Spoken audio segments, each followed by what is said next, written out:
ប្រភពព័ត៌មានមួយដែលស្និទ្ធនឹងកងឆ្មាំបដិវត្តន៍នៃប្រទេសអ៊ីរ៉ង់បានដឹងថានៅក្នុងជួរកងទ័ពនៃកងឆ្មាំបដិវត្តន៍នៃប្រទេសអ៊ីរ៉ង់នេះឧត្តមសេនីយ៍មួយចំនួនកំពុងតែរៀបចំចាក់ចេញពីមុខតំណែងហើយរត់ចោលប្រទេសការចុះផ្សាយមួយដោយសារព័ត៌មានអ៊ីរ៉ង់ International បានដឹងថាក្រុម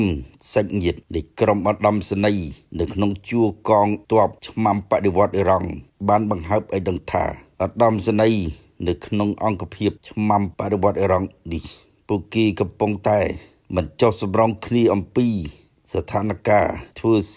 សេចក្តីសម្រេចបង្ក្រាបយ៉ាងបង្ហូរឈាមទៅលើបាតុករនៅក្នុងអំឡុងនៃកុបកម្មចុងក្រោយរយៈពេល3ថ្ងៃដែលកុបករផ្ទុះកំហឹងដូចឆេះកាលគំតិចគោលដៅរបស់រដ្ឋាភិបាលនៃរបបសាធារណរដ្ឋអ៊ីស្លាមអ៊ីរ៉ង់កាលពីចន្លោះថ្ងៃទី7ដល់ថ្ងៃទី10មករានៅក្នុងនោះមហាបាតុកម្មដ៏ធំបំផុតពុំធ្លាប់មាននៃប្រជាជនអ៊ីរ៉ង់ក្នុងការដាក់គោលដៅរុញទម្លាក់របបសាធារណរដ្ឋអ៊ីស្លាមអ៊ីរ៉ង់នៅក្នុងការដឹកនាំរបស់មហាបុព្វជិតអាយ៉ាតូឡាអាលីខាមីណៃគឺមានការចូលរួមទូទាំងប្រទេសដល់ទៅជិត6លាននាក់គ្រាន់តែនៅរដ្ឋធានីតេរ៉ង់មួយប៉ុណ្ណោះគឺមានកុបករដល់ទៅ1លាន5សែននាក់គោលដៅដែលបាតុករជ្រើសរើសកំតិចនោះមានអគារសំខាន់របស់រដ្ឋាភិបាលមានអគារធនាគាររហូតដល់វិហារម៉ូសសម្រាប់នៅរដ្ឋធានីតេរ៉ង់គឺវិហារម៉ូសដល់ទៅ25ទីតាំងត្រូវបានដិតកំទេចសរុបទៅនៅទូទាំងប្រទេសអ៊ីរ៉ង់វិហារម៉ូសដល់ទៅ53ទីតាំងត្រូវបានដិតកំទេចជាមួយគ្នានេះក៏រកឃើញថាបាតុករស្វាស្វែងដិតកំទេចលំនៅឋានរបស់ក្រុមឧត្តមសេនីយ៍នៃកងឆ្មាំបដិវត្តន៍អ៊ីរ៉ង់ទៀតផងក្នុងស្ថានភាពដែលត្រូវបានរាយការណ៍មកថានៅក្នុងជួរឧត្តមសេនីយ៍កងឆ្មាំបដិវត្តន៍អ៊ីរ៉ង់នេះមានការបែកបាក់គ្នាដោយសារតែការបាញ់បង្ក្រាបបាតុករស្លាប់បាតុករយ៉ាងរង្គាលនេះហើយក្រុមគ្រួសាររបស់ឧត្តមសេនីយ៍នៅក្នុងជួរកងឆ្មាំបដិវត្តន៍អ៊ីរ៉ង់បានផ្ដល់ព័ត៌មានទៅសារព័ត៌មានអ៊ីរ៉ង់ International ថាការមិនចុះសម្រុងគ្នាទៀតនោះដោយសារតែកងឆ្មាំបដិវត្តន៍អ៊ីរ៉ង់អនុញ្ញាតឲ្យកម្លាំងខាងក្រៅចូលអន្តរាគមន៍ហើយវាយប្រហារសម្លាប់យ៉ាងរង្គាលទៅលើបាតុករដែលក្នុងនោះកងសកម្មប្រយុទ្ធសម្ព័ន្ធភាពជាមួយនឹងរបបសាធារណរដ្ឋអ៊ីស្លាមអ៊ីរ៉ង់មកពីបណ្ដាប្រទេសមួយចំនួនជាពិសេសគឺមកពីប្រទេសអ៊ីរ៉ាក់មកពីប្រទេសប៉ាគីស្ថានប្រើប្រាស់អាវុធរបស់ពួកគេបាញ់សម្លាប់បាតុករយ៉ាងសាហាវបំផុតនៅពេលដែលកងឆ្មាំបដិវត្តន៍អ៊ីរ៉ង់ស្ថិតក្នុងស្ថានភាពស្រឡំកាំងតែទីបំផុតឧត្តមសេនីយ៍ដែលប្រកាន់គោលការណ៍តឹងតែងបំផុតតាមការបញ្ជារបស់អាយ៉ាតូឡាអាលីខាមីណៃបានបើកការវាយប្រហារស្រុះគ្នាជាមួយនឹងកម្លាំងសម្ព័ន្ធភាពខាងក្រៅកំទេចបាតុករស្លាប់យ៉ាងរង្គាលនៅចន្លោះនៃការបាញ់បង្ក្រាបរយៈពេល4ថ្ងៃចុងក្រោយនៃកុបកម្មរបស់ប្រជាជនអ៊ីរ៉ង់ហាសានហាស៊ីម៉ាន់អ្នកឯកទេសកិច្ចការតំបន់អារ៉ាប់បានពន្យល់ប្រាប់អ៊ីរ៉ង់ International ថាអាញាធរអ៊ីរ៉ង់នៅពេលនោះដូចជាខ្វះការវិភាគរបស់ខ្លួនខ្វះការដាក់ចេញនៅផែនការរបស់ខ្លួនបែរជាយល់ព្រមឲ្យសកម្មប្រយុទ្ធបរទេសដែលមានកិច្ចសហការជាមួយនឹងរបបសាធារណរដ្ឋអ៊ីស្លាមអ៊ីរ៉ង់ចូលក្នុងប្រទេសអ៊ីរ៉ង់ហើយបាញ់សម្លាប់បាតុករជាតិសាសន៍អ៊ីរ៉ង់នៅពេលនោះហើយដែលឧត្តមសេនីយ៍នៅក្នុងជួរកងឆ្មាំបដិវត្តន៍អ៊ីរ៉ង់មួយចំនួនចោទសួរដោយខ្លួនឯងថាតើជាតិសាសន៍ដទៃនេះសម្រាប់លើប្រជាជនខ្លួនឯងតើអ្វីទៅដែលកងឆ្មាំបដិវត្តន៍អ៊ីរ៉ង់គ្រប់គ្រងស្ថានភាពបែបនេះអ្នកជំនាញកិច្ចការតំបន់អារ៉ាប់រូបនេះបញ្ជាក់ថាឧត្តមសេនីយ៍មួយចំនួនជំទាស់ថាមិនឲ្យមានកម្លាំងបរទេសជ្រៀតចូលនោះទីបើទោះជាស្ថិតនៅក្រមសហប្រតិបត្តិការក៏ដោយព្រោះវាប៉ះទង្គិចខ្លាំងណាស់ទៅលើប្រជាជនអ៊ីរ៉ង់ពួកគេអាចនឹងប្រើប្រាស់អាវុធបាញ់យ៉ាងសាហាវបំផុតទៅលើបាតុករពេលនោះឧត្តមសេនីយ៍មួយចំនួនយល់ស្របឲ្យមានការវាយប្រហារ យ៉ាងខ្លាំងពីសំណាក់ក្រុមសកម្មប្រយុទ្ធមកពីអ៊ីរ៉ាក់មកពីប្រទេសប៉ាគីស្ថានហើយឧត្តមសេនីយ៍ដែលប្រកាន់ខ្សែតឹងនោះនៅក្នុងជួរកងអង្គភាពកងឆ្មាំបដិវត្តអ៊ីរ៉ង់មិនតែប៉ុណ្ណោះព្យាយាម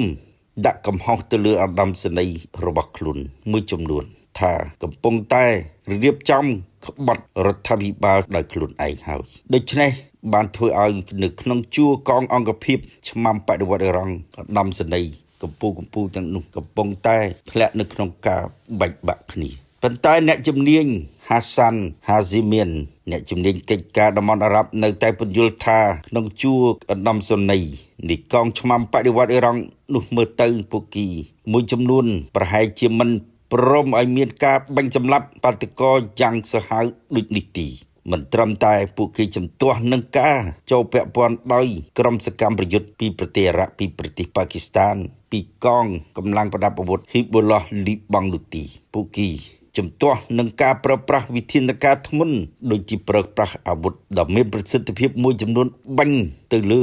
បាតុករបណ្ដាលបាតុករស្លាប់លឿនមួយរំពេចហើយបាតុករយ៉ាងច្រើនងាយគ្រោះថ្នាក់បំផុតបើតាមអ្នកជំនាញរូបនេះពួកសកម្មប្រយុទ្ធដែលមកពីប្រទេសអារ៉ាប់មកពីប្រទេសស៊ីរីមកពីក្រុមហ៊ីប៊ូឡោះលីបង់មានទាំងពួកសកម្មប្រយុទ្ធរបស់អង្គភាពនៃកងកម្លាំងដែនដីហ្គាហ្សាទៀតផងមកចូលរួមបាញ់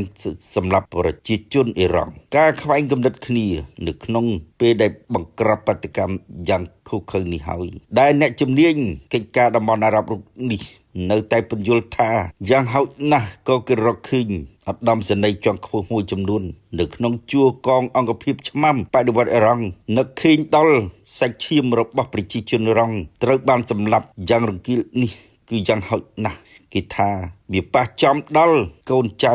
គ្រួសារបងប្អូនរបស់ពួកគេផងដែរទើបគេរកឃើញថាឧត្តមសេនីយ៍នៅក្នុងជួរកងអង្គភាពឆ្មាំបដិវត្តអ៊ីរ៉ង់មួយចំនួនដឹងខ្លួនថាទីបំផុតនឹងត្រូវគេចាប់ដាក់គុកគឺពួកគេបានប្រាប់ប្រពន្ធកូនរបស់ពួកគេជាមុនឲ្យរត់ចាក់ចេញពីប្រទេសអ៊ីរ៉ង់យោងតាមប្រភពចារកម្មនៃប្រទេសអ៊ីស្រាអែលក៏បានចុះផ្សាយផងដែរថានៅក្នុងជួរឧត្តមសេនីយ៍នៃកងឆ្មាំបដិវត្តអ៊ីរ៉ង់កំពុងបែកបាក់គ្នានៅក្នុងជួររដ្ឋាភិបាលជាន់ខ្ពស់នៃ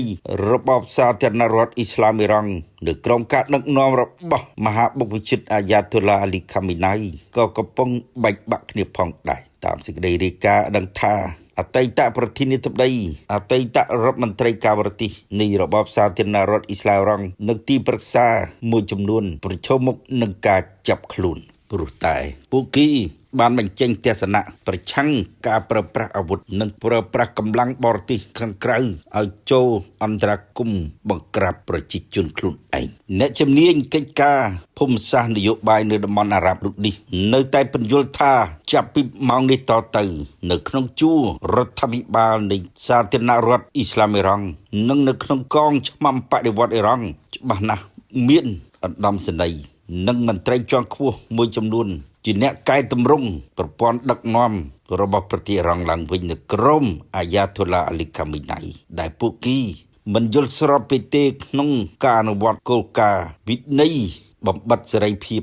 ទៅលើប្រជាជនខ្លួនឯងគេសង្កេតឃើញអតីតមេរណមជាន់ខ្ពស់នៅក្នុងជួររដ្ឋាភិបាលរបបសាធារណរដ្ឋអ៊ីស្លាមអ៊ីរ៉ង់មួយចំនួនដែលចូលនិវត្តន៍ទៅហើយនោះពួកគេសម្រេចជ្រើសរើសយកការ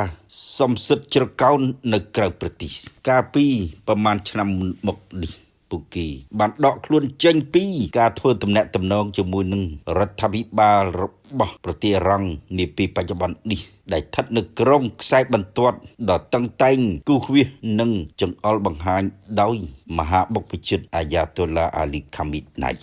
ដែលពិភពលោកក្រុមសេរីចាត់ទុកថាអាយ៉ាតូឡាអាលីខាមីណៃคล้ายទៅជាបុគ្គលអច្ឆរិយៈតែមួយគត់នៅក្នុងរដ្ឋាភិបាលនៃរបបសាធារណរដ្ឋអ៊ីស្លាមអ៊ីរ៉ង់ដែលធ្វើសេចក្តីសម្រេចក្នុងការចេញបទបញ្ជាសម្រាប់ប្រជាជនអ៊ីរ៉ង់បាតុករជាតិសាសន៍ខ្លួនឯងយ៉ាងរង្គាលដូចនេះ